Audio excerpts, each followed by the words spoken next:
Well, decided to come down to the waterfall spot, a little secret spot that I found deep out in the woods. Haven't been here for a while, so.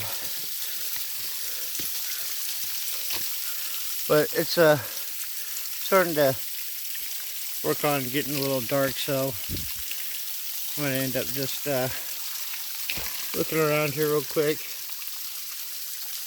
Pull out some quick Carnelian agates real quick, and then head on out of here.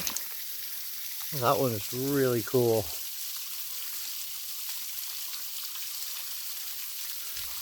And then get back up the hill and head back to the car. So I will catch you all later. Hope everybody has a great night and a great weekend.